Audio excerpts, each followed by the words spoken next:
The Epstein files. I'm just going to read this to you in full. April 26, 2013. Kimball Musk writes to Jeffrey Epstein, "Hey, sorry I was in such a bummed out mood last night. The load of everything around me has been so intense and seems to just get bigger.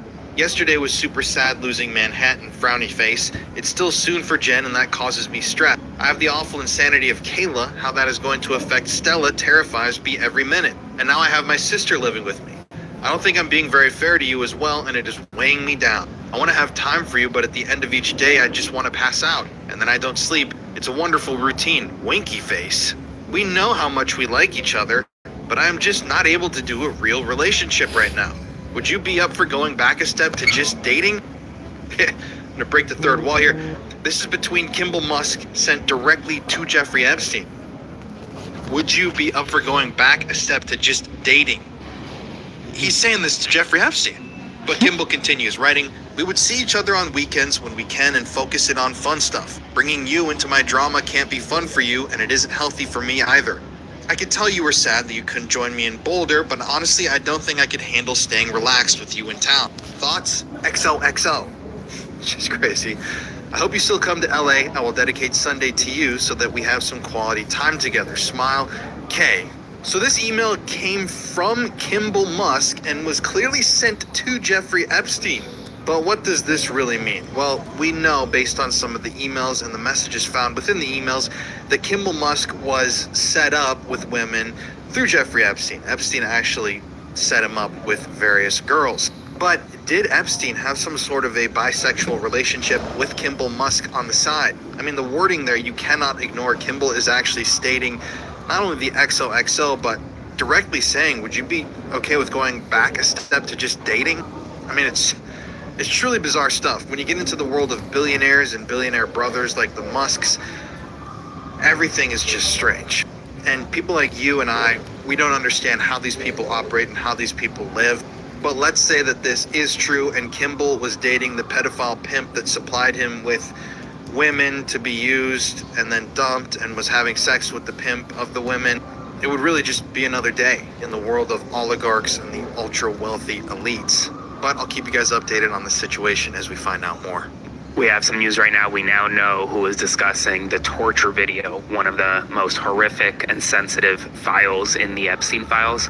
We know who is discussing the torture video with Jeffrey Epstein. Remember this file that started circulating when the files were first released? Quote, "Where are you? Are you okay? I loved the torture video." The to and the from redact. Well, we now know who sent this and who received it.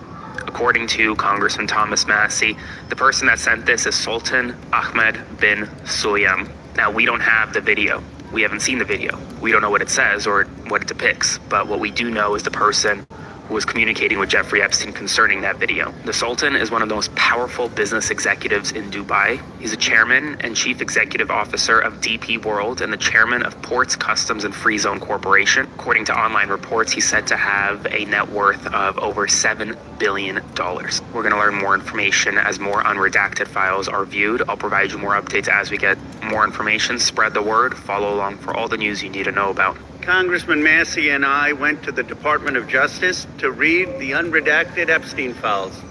We spent about 2 hours there, and we learned that 70 to 80% of the files are still redacted.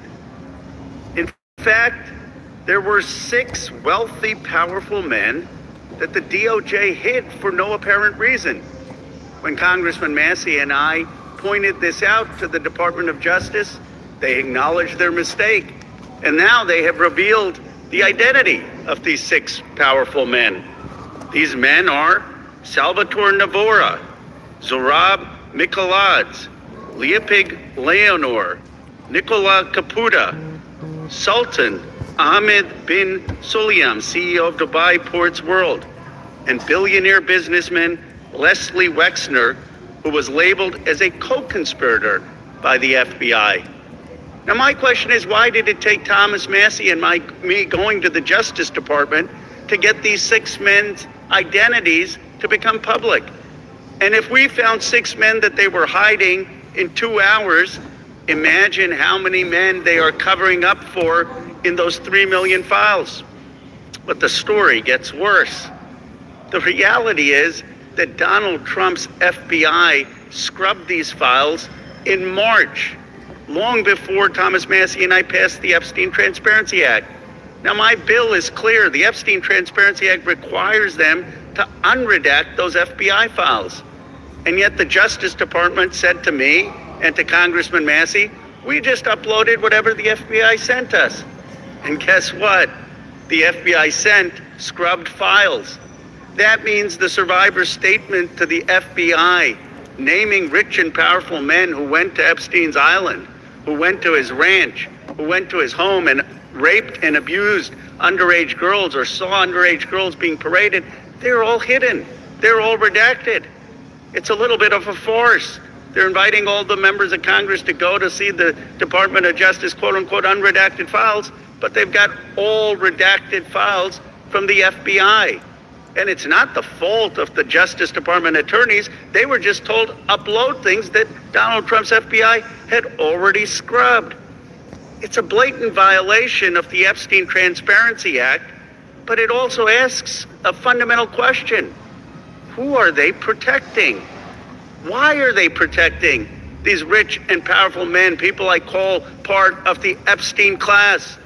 Why are we in a country where there is no elite accountability for people who do the most heinous things?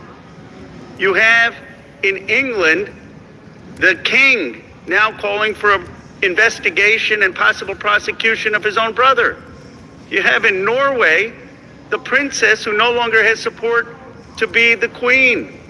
And yet in the United States of America, we have someone in the cabinet, Howard Lutnick, who is all over these Epstein files, who allegedly had business with Epstein after he was convicted of pedophilia, and he still is in the cabinet. We need to ask ourselves, are we in America going to have elite accountability? Are we going to call on rich and powerful people who broke the law or cavorted with a pedophile, a convicted pedophile? Are we going to call them to account? Are we going to have prosecutions for billionaires who went to this island and either raped underage girls or saw underage girls being raped and didn't say anything? Are we going to have investigations? I'll tell you what this is about. It's not just about the 1,200 survivors. It's about 2 tiers of justice in America. It's about people who can accumulate wealth and power and don't have to care about the rest of America. They have destroyed so much of this country. Income inequality is at a 60-year high. Worker salaries are less than they have been for 75 years as a part of GDP. Somehow this country seems to be working for the rich and powerful, but it's not working for ordinary working class Americans. I say enough. It's time to begin with accountability for the Epstein class. Hold them in front of Congress, those people who visited the island or did business with Epstein after he was a convicted pedophile. Investigate them, prosecute them, and let's return to democratic accountability in the United States of America. Hey everyone. Well, I just got back to the Capitol after spending the morning at the Department of Justice reading the Epstein files, and it's a lot to process. There's a lot of truly dark, disgusting, and disturbing material in those files. And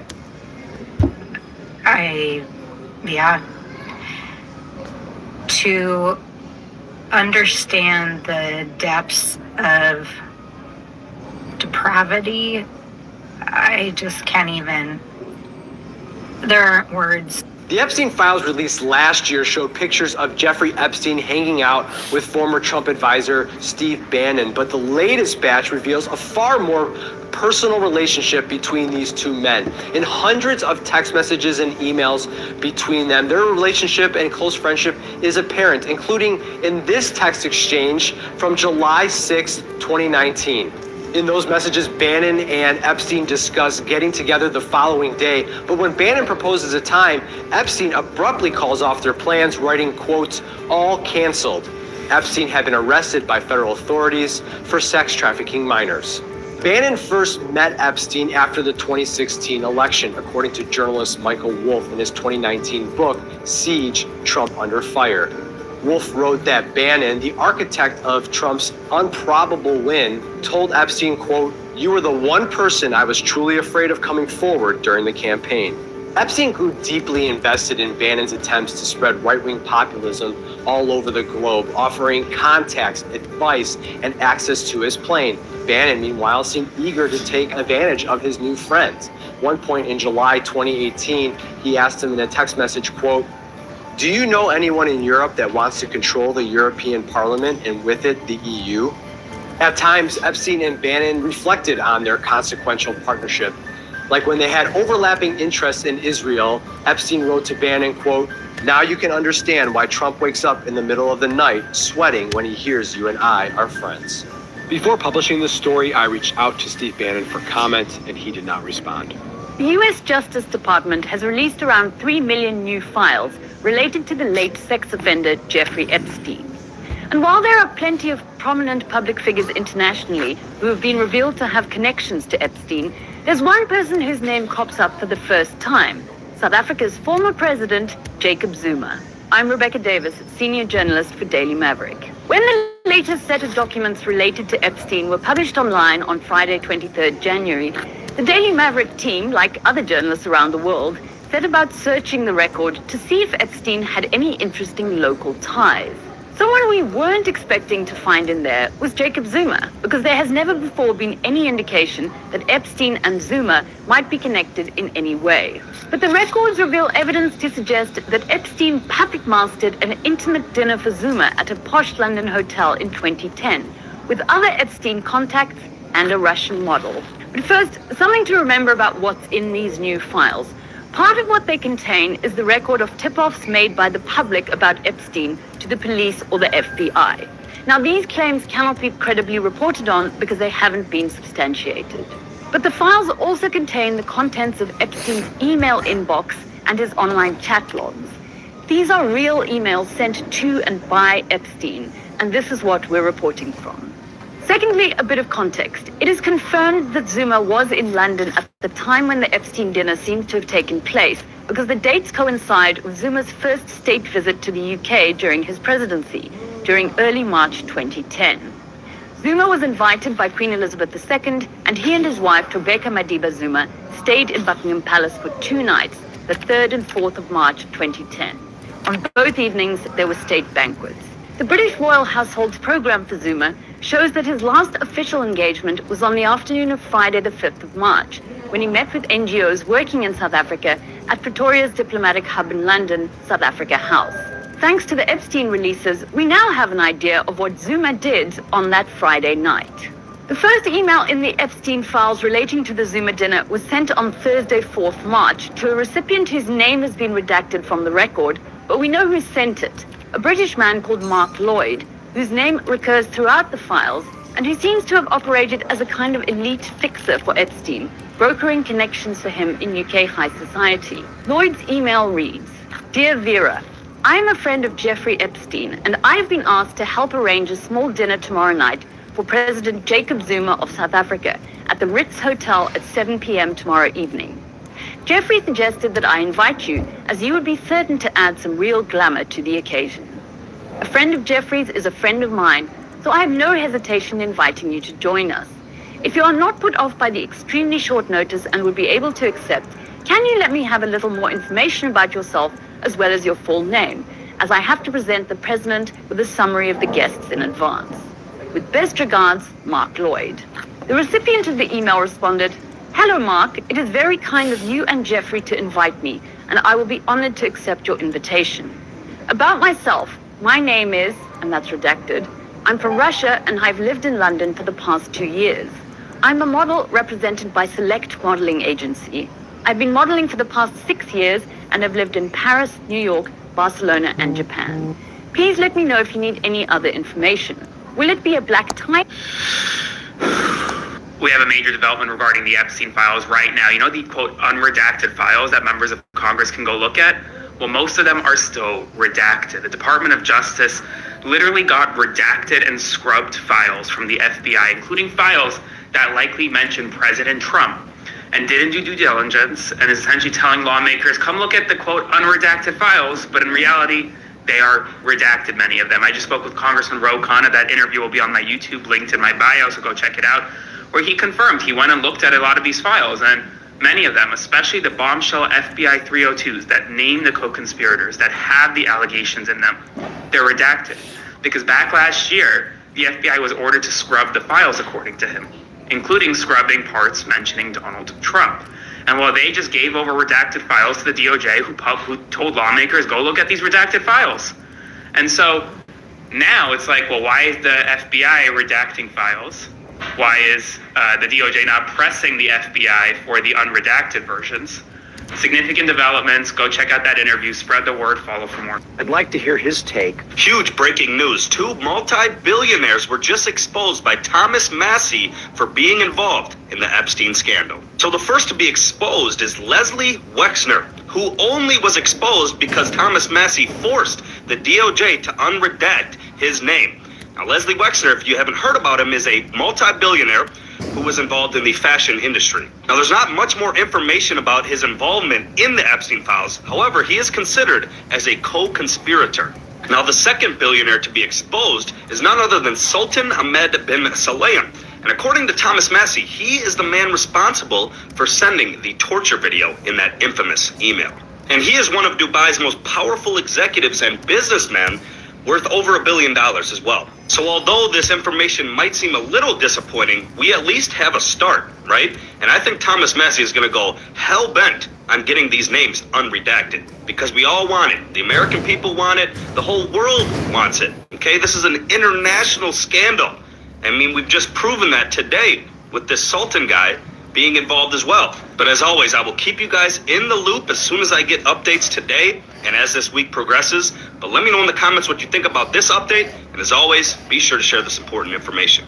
Okay, this email thread where Jeffrey is plotting and planning what to do with a woman who had accused one of his buddies, Leon Black, of R-word, and to get some assistance in figuring out what to do with this girl who was causing so much trouble in his life and his friends' lives, he consulted one of Putin's advisors. Said advisor is specifically Sergei Belikov. I'm almost positive that there is an unredacted version of this email that was put in the files before the second drop, because of past public reporting and other deep dives I've done on Leon Black. As soon as I started reading this email, it was very obvious who Jeffrey's talking to. So Jeffrey reaches out to Putin's advisor, Sergei, and says, how are you? I need a favor. There's a Russian girl from Moscow, blank. She is attempting to blackmail a group of powerful businessmen in New York. It is bad for business for everyone involved. She arrived in New York Saturday of last week and is staying at the Four Seasons on 57th Street. Suggestion?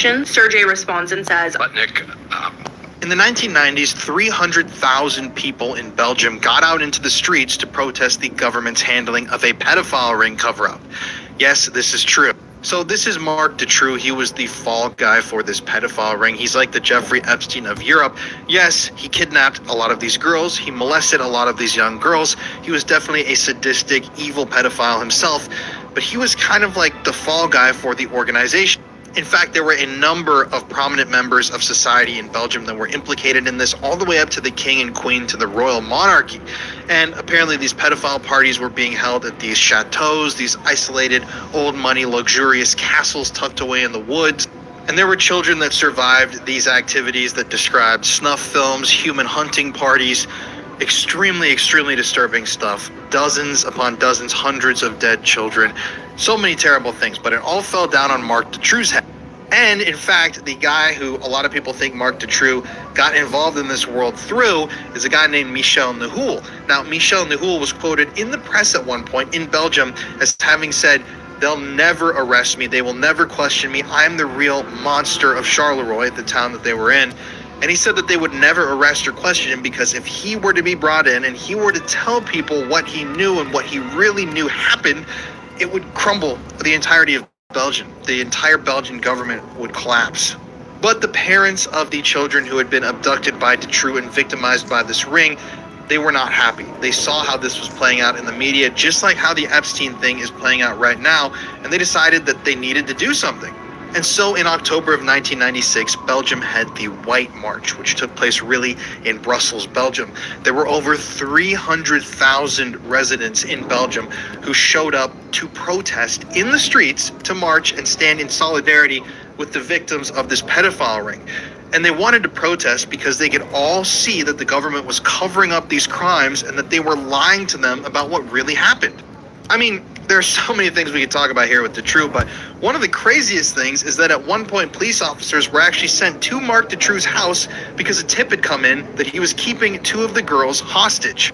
When the police officers actually showed up to his home, they heard girls screaming. They heard the sounds of screaming children screaming for help and banging on the walls.